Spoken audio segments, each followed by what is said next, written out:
You have already received copies of the newsletter, and we have several more, so feel free to take them with you. We're going to make sure that at community meetings and other places we have them available. So we want everyone, especially your neighbors, to know the work that we've done. And I say we, not just me, but us together. A lot of work that's been done over the past few months in District 3. So we're going to go ahead and get started. I see Mr. C.W. Whitaker, who is our Dallas County School Board trustee, is here, and he's on the job. So let's District 3. District 3. So at the end, I'll entertain any questions that you may have.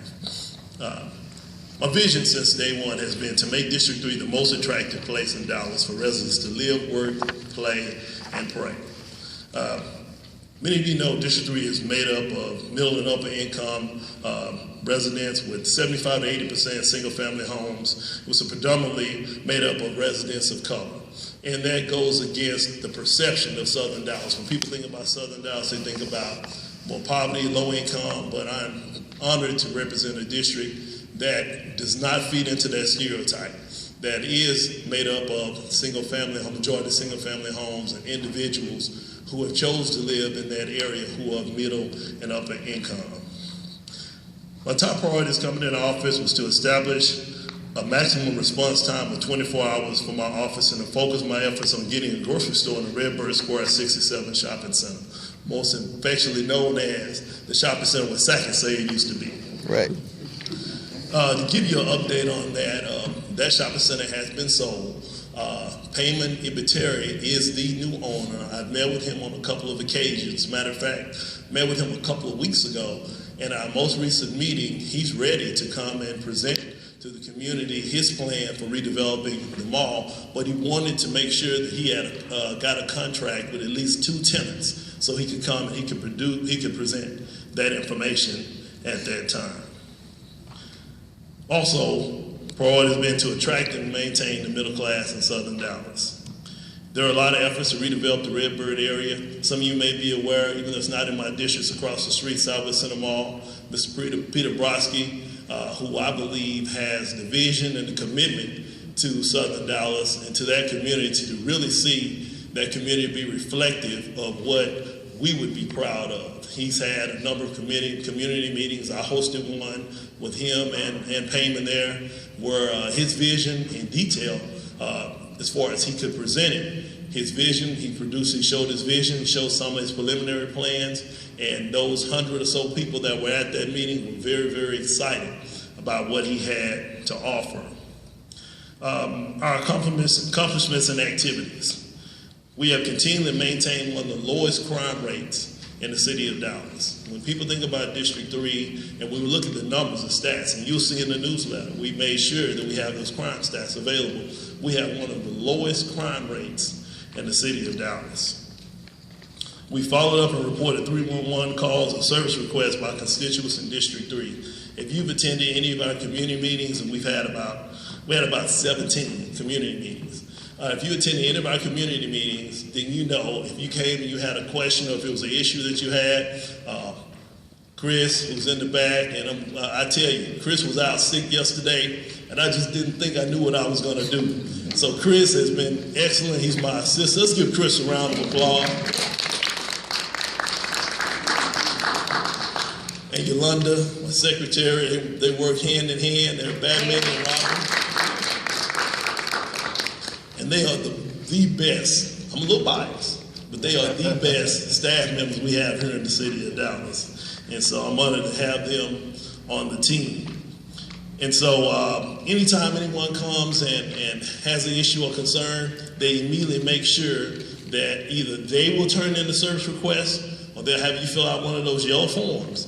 And then the next day, I've seen Chris do this, put in, if it's 5, 10, however many service requests personally, to make sure those get addressed. One of the things that I've focused on and hope to do is to empower residents on how to take responsibility and control for their own neighborhoods. And so it's important that people know not only when you make a service request, then it's important that you follow that tracking number, because with that tracking number, then you can follow the status of their service requests, and that way you can hold staff accountable. We began the development of a marketing plan to attract and retain the middle class in Southern Dallas, which I'm extremely excited about. If you have not done it yet, when you get a chance, go to www.dallasgrowsouth.com. Check out that website. That website is, we're hoping for it to be the one-point stop for anything positive related to Southern Dallas. There's some great information and great stories that's on there. Many things many people didn't even know that are going on in Southern Dallas. Those things are listed on that website. We also hosted our first annual District 3 Family Day at Bahama Beach Water Park. I don't know how many of you had a chance to come out. Several of my council colleagues came out. The mayor came out. 97.9 came out. Other radio stations. And it was just a great family day to highlight the great asset that we have, which is Bahama Beach. It's a city-owned water park. Many people didn't know that. It is owned by the city. It's a great place for families to come out and to enjoy what we have to offer in Oak Cliff. We hosted a press conference right here in this room for the Oak Cliff Super Bowl, Carter and Kimball High School football game. We had both bands here. We had the coaches. We had alumni. And many people know about how important Carter and Kimball are, those schools are to Oak Cliff. And we want to make sure that those schools are continuing to perform well. We want to make sure that we're using those as assets to attract people to live in this part of Oak Cliff. So we hosted the press conference. Then we had an alumni reception for both schools at Delta Charles. Those of you who know me, you know Delta Charles is somewhere that I like to have a lot of events and meetings, and I think it's one of the best kept secrets in the city of Dallas. It's the restaurant at Dallas Executive Airport. And so it's very nice. It's somewhere that we like to highlight the good that's going on in Oak Cliff. So we had a reception for the alumni. They came out. We had a good meeting, good conversation. And the whole point was to let them know that we want them to once again to reconnect and be engaged in those high schools that they graduated from. We need their involvement in that area of the neighborhood. We also hosted the first annual Carter Kimball Classic basketball game luncheon for players and alumni for both schools. That was an indeed honor. We had it at the Dallas Executive Airport. Those young men had never been to Dallas Executive Airport before. I don't think they even knew there was an airport that was right there in their neighborhood. So oftentimes exposure makes all the difference in the world. Those two coaches, not only are they competitors, but yet still they're friends. They were able to express to both teams the importance of being a part of the legacy of Kimball High School, being a part of the legacy of Carter High School, and why it's important that not only they go out and compete, but then it's important for them to be an active part of the neighborhood, for them to volunteer, for them to take part in things in the neighborhood. Our recorder here, C.W. Whitaker, he offered a great suggestion. He said, when the guys go to get lunch, and trust me, we had to order extra food for those young men. He said, when they go to get lunch, when they come back, why don't we have the Carter players and the Kimball players sit together? And I was like, CW, I don't know how we're going to make that happen. Matter of fact, I delegated it to CW in order to make it happen. And he did. When I came back in, those young men were sitting by each other. Initially, they didn't want to say much, but after a few minutes went by, they were talking to each other and they were really interacting with each other. And I think that was a great thing. They got up and all the seniors from both schools, we took pictures with the seniors. And it was a great, great thing. And it's something that we plan to do annually. We led the effort to get Neighborhood Plus adopted as the official plan for revitalizing neighborhoods for the city of Dallas. For those who are not familiar with Neighborhood Plus is the city's plan for revitalizing neighborhoods. The whole point behind Neighborhood Plus is to understand that we can't just plan neighborhoods. We have to make sure there are services that are around neighborhoods that are going to make those neighborhoods attractive. And so we got to make sure that we have, for families with young kids, health services. We got to make sure that we have nice restaurants. We got to make sure that we have all of these things around the neighborhood. And so that was the thought process behind Neighborhood Plus. And now this officially been adopted. Alan Sims is probably running around here somewhere. He's the chief of Neighborhood Plus. I don't know how many of you, some of you may have had a chance. We had a meeting last Tuesday, the day after Dr. Martin Luther King holiday, where we had Mr. Alan Sims, who did a presentation of Neighborhood Plus. And so we wanted to make sure that as they roll out this implementation plan, that our residents of District 3, and then also those who are part of a larger community of Dallas, understand what Neighborhood Plus is, understand how it affects our neighborhood and our city. We reestablished the District 3 Neighborhood Leaders Council.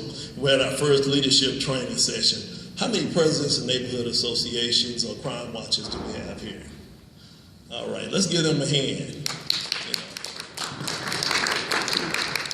You know, in this day and time, it's not easy to represent your neighborhood. You know, whenever there's a issue or bulk trash is on the street, your door is the first one that gets knocked on. So it's a thankless job, you know, and so we want to encourage them and support them. But what we did is we started a Neighborhood Leaders Council. And if you're president of a neighborhood association or if you're chair of a crime watch group, what we did is we had our first meeting at Dallas Executive Airport. And what we wanted to do, the thought process behind it was District 3 is a very broad district. It stretches all across the city of Dallas. And some of the issues and concerns that one may have in one neighborhood may be a little bit different than other neighborhoods. And the way that we appreciate each other and we have a unified District 3 is we have to spend time to get to know one another and know what each other's interest is. And so we had the Neighborhood Leaders Council meeting. It was an excellent meeting. Sandra Aldridge had offered to, who is the secretary of Singing Hills Neighborhood Association, who keeps me busy, I tell you. Keeps me busy, and I commend her for that. You know, we often talk about nosy neighbors, right? Okay. We talk about nosy neighbors, and we talk about, yeah, put on film, get on film. I got it. We talk about nosy neighbors, but we need those people. We need those nosy neighbors because they keep us informed and they have a love for our neighborhood. So I commend you for your diligence and staying on my last nerve. I really appreciate that. But Sandra volunteered at the end of the meeting to coordinate our next meeting, to get the names of all those who are neighborhood leaders. And if your neighborhood is represented and we don't have your neighborhood association president's information, let Sandra know. I'm going to brag about something for a minute. On this Saturday at 1 o'clock, we're having our next Neighborhood Leaders District 130. Thanks, see, she keep me straight. At 1:30, we're having our next District 3 Neighborhood Leaders Council meeting, and I have a surprise for them. There is an awesome group called BC Workshop. Some of you may have seen the documentary that was on Bonton. It was a great documentary, and Brent Brown, who does just a great job with that. I met with him last week, and we had a conversation, and what we talked about is they have a map, and it's called Know Your Neighborhood. You can Google People Organizing Places, and this is a map of the city of Dallas. And on that, matter of fact, there's a link on the DallasGrowSouth.com website, and what you can do is you can zero in by city council district on your neighborhood, click on your neighborhood, and it has the statistics about your neighborhood. But what we want to do is we're going to take it to the next level. I met with Brett Brown, and I met with a gentleman named Dwayne, who's with Dallas Regional Chamber. What we talk specifically about is how do we make sure that these neighborhoods that are overlooked, neighborhoods that otherwise wouldn't be part of this map, make sure they're included. So this Saturday, and you're getting some inside information, okay? This Saturday, Brent and the BC Workshop is coming to our meeting. Matter of fact, they're going to carry the agenda. And what we're going to do this Saturday, every neighborhood leader who's present will have an opportunity to map their neighborhood. If we're going to grow, if we're going to attract and retain the middle class, one of the greatest things about Oak Cliff, and my district is about 90-95% Oak Cliff, is the neighborhoods. And the people that live in the neighborhood, that's the greatest asset. And so what we want to do is we want to give our neighborhood leaders an opportunity to, on this particular map, to highlight the neighborhood. Not only do you have an opportunity to draw your neighborhood, you have an opportunity to do a video interview where you can brag about your own neighborhood. And so I'm excited about it, looking forward to it. And so we'll start right at 1:30. So if you're here, your neighborhood association president is not here, make sure you let them know to come out Saturday at 1:30 to Dallas Executive Airport. No. It's at Illinois Hampton. No, that's right, we moved it. Thank you. The Illinois Hampton, Illinois Library. That's right. Keep him straight. Keep him straight. Delta Shores Dallas Executive on the brain. All right. So we also hosted a District 3 Neighborhood Leaders and Ministers Breakfast. Paul Quinn College has just been so supportive of me and what we're looking to do. And so we hosted a breakfast there where we invited neighborhood leaders, community leaders to talk about the vision for District 3 and the role that the ministers can play and community leaders can play. We all have a role to play in it, and so we want to give everyone an opportunity to take ownership in that. This is something I'm excited. I'm glad he just walked in. We established the Rebirth of Redbird Steering Committee. Now, one of the greatest assets of District 3 is the Wynwood Hills, Twin Oaks neighborhood, Oak Terrace, that whole area is one of the greatest assets. It has been historically where our more affluent African Americans called home. And so what we want to do is we want to revitalize that area. We want to redevelop that area. We want to make sure as that area grows that it stays the asset that it is. The golf course down there has been a great asset for that area. And so my good friend, Reverend Gerald Britt, who walked in, if you stand up for a minute, Reverend Britt, has volunteered. He was either volunteer or voluntold. I couldn't remember one of them to serve as chair of the steering committee. And so me and him are going to be meeting next week and putting our committees together. And so at our meeting we had on January the 20th, we talked about February the 2nd. And February 2nd is the night where we're going to have our Rebirth of Redbird community meeting, where we're going to have city staff who's been dedicated to that area, and we're inviting anybody and everybody that lives in that area. We have a large room down at Thurgood Marshall. We're going to start at 7 p.m. I'm going to have to leave a city council retreat in order to be there, but I think that's going to be a historic night for what we're looking to do in that neighborhood. I told them when we met, our purpose isn't just to come together and talk about needing to repair streets and needing to make sure trash is picked up. We want to put together a 25 to 50-year plan for what that neighborhood, what the neighbors who live there now want that neighborhood to look like. So we're excited about that as well. We partnered with Fido Cliff. I'm surprised Andrew Sanders isn't here. And we had the first annual Dallas Veg Fest Health Festival. Didn't you get a chance to attend the Veg Fest? It was a great, great event. It was the first time that there's been a health festival in southern Dallas focused on healthy living. As a result of there are efforts being led by Fido Cliff to establish an Oak Cliff Farmers Market for individuals who live in the Oak Cliff area. We know about the food deserts, and I posted an article this morning on my Facebook page about this group that's coming into southern Dallas to help address this issue. So I think there's momentum that's building. I think people are starting to hear us. The fact that even though we live in southern Dallas, we want to live, we want to eat healthy, we want to live a healthy lifestyle as well. And so instead of having to continue to go to Cedar Hill and North Dallas, we want healthy food choices for our area. Some of you may have been made aware of the fact that many of the vineyards that are in southern Dallas are going to be converted to cost savers. Okay, I know. However, I had opportunity, me and Councilmember Carolyn Arnold had opportunity to meet with the regional director, and we talked about that specifically. And what we're looking to do is see how we can not only address this issue, because at this point, the decision has been made, but what we want to do is make sure they know going forward that we in Southern Dallas deserve a grocery store that's going to have fresh foods, going to have healthy food choices just like anybody else. We have the money to spend, we'll spend the money in our neighborhood just like we spend it outside of our neighborhood. And so real soon, there's going to be a meeting.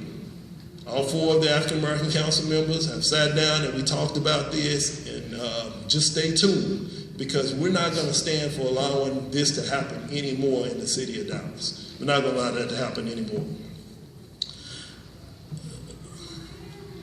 I don't see anyone with Bretton Woods Neighborhood Association, and this is a new neighborhood association. I got a phone call, and it's Barbara McLeod. She lives in the Bretton Woods neighborhood, and what Barbara did was said, you know what, I heard about Councilwoman Carolyn Arnold having a cold crawl. I don't know how many of you heard about that. She called it a cold crawl. Well, actually what a cold crawl is where you have code enforcement, animal services, police, who actually go and walk a neighborhood. Now, she didn't want to call it the Bretton Woods Cold Crawl, but she said if they can do it in District 4, we want to do it for our neighborhood. And so what happened is, on a cold Saturday morning, we met about 9 in the morning, and she called it a Bretton Woods beautification walk. We met, it was a 3-mile walk. We walked 3 miles from the neighborhood. I didn't know if I was going to make it or not.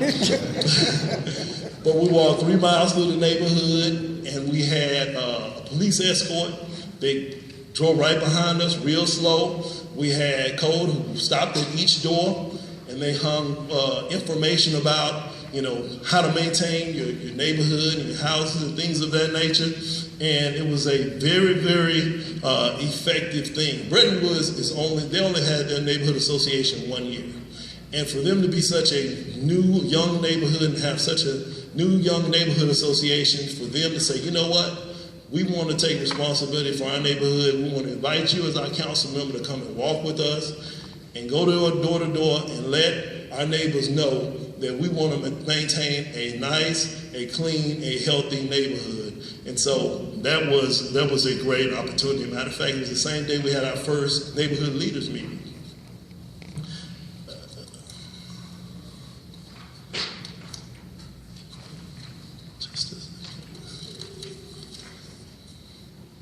Many of you are aware of the concerns that were brought up at Dallas Executive Airport as far as the planes and one particular plane. If you live in the area, if you live near Dallas Executive Airport, raise your hand just so I have an idea. Okay, all right.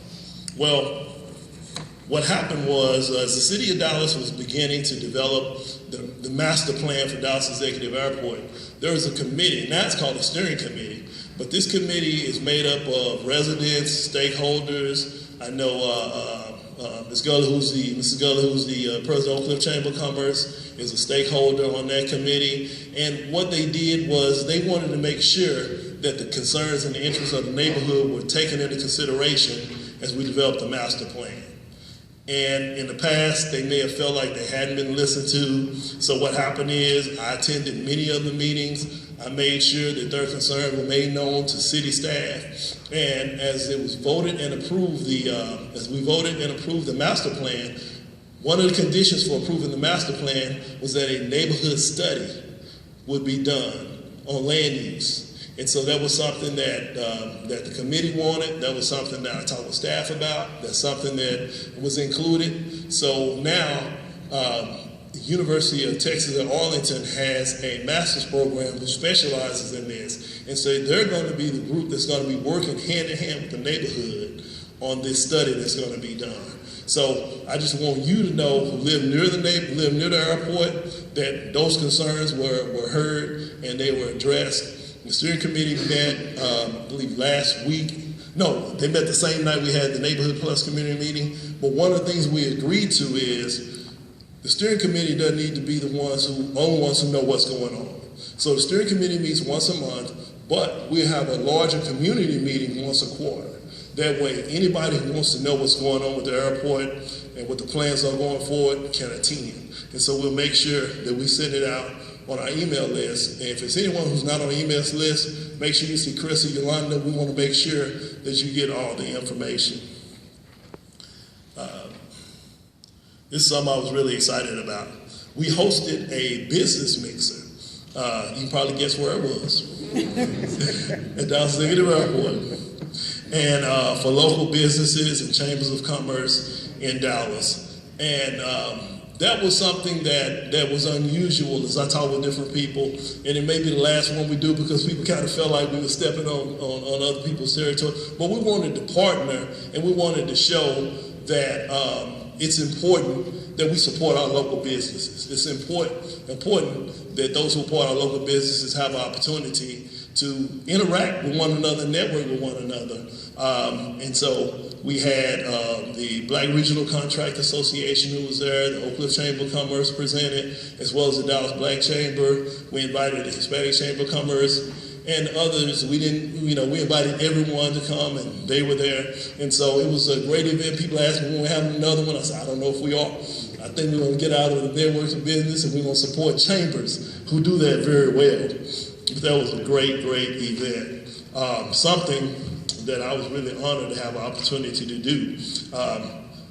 Many of you may know of Brandon Carr with the Dallas Cowboys, but I've gotten a chance to know Brandon Carr with the Dallas Cowboys. And Brandon has a heart and a commitment to our community. He started a foundation, Carr Cares Foundation, and we partnered with the Oak Cliff Chamber of Commerce, Brandon Carr, and the Carr Foundation to offer support and supplies to students at Sarah Zumwalt Middle School. We hosted something that I think was long overdue. We hosted a back-to-school event in January. People don't think about the fact that kids run out of school supplies by the end of the semester. And they're left on their own parents are left on their own, and in some areas within Southern Dallas, there is a great need. And so oftentimes we don't think about that. So we were able to get the support in order to do this event. I serve as the council liaison to the Grow South Advisory Council.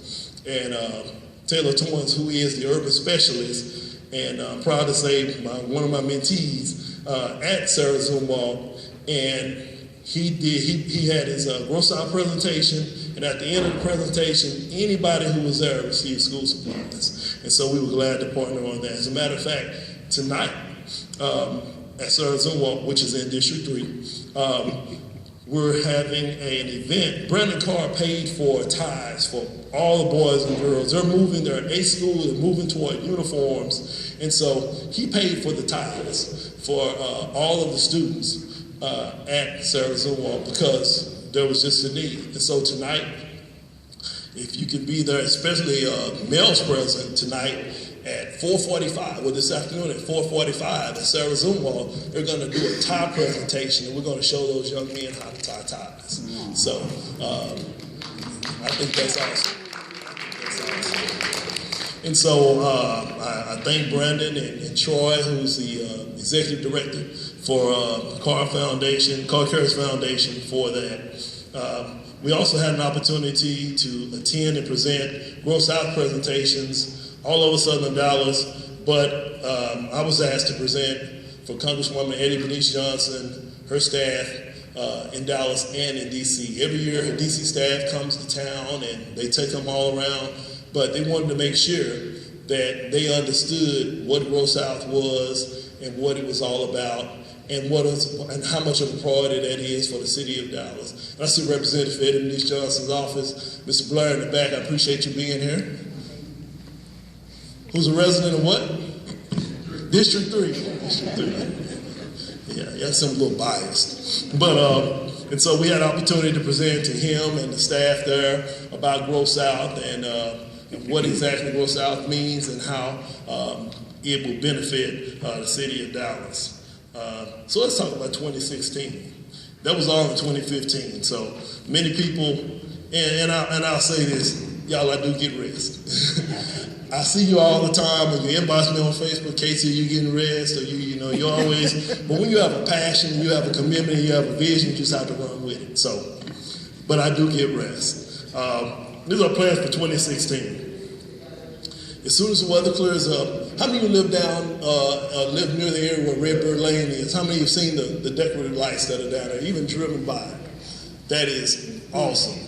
I can't take credit for it. My predecessor, Judge Von Seal Jones Hill, is the one who put the money in there and made sure that was available. And so I talked to her just the other day. I said, I always give you credit. Even though people say I'm the council member now and they see it, no. She's the one who put things in place. Now, I see Andrea Sanders back there who didn't speak to me this morning. How you doing, Andrea? Oh, cool. Thanks to Andrea. We got those lights in. She said sometime in mid-December, late December, they will be up, and they met the deadline, and you can best believe she got probably about 50 text messages. But yet and still, they're up, they look nice. As a matter of fact, we were at the community meeting the other night, and we had a lot of residents who live right in that area, and I said, how do y'all like the lights? I said, we love them, but now we can see the potholes on the street. I said, you just can't win, can you? But they're enjoying that. And as soon as the weather clears up, we're planning a block party down there. Chris has already contacted everybody that we need to block the streets off and everything. And so we're going to call it a Light Up Redbird block party. So I'm excited about that. Probably in March, Texas, we go into late February, it's still cold, but by March we should be fine. So we're gonna celebrate that, have a DJ down there, and have food, and just have a good time and enjoy the lighting that's down there.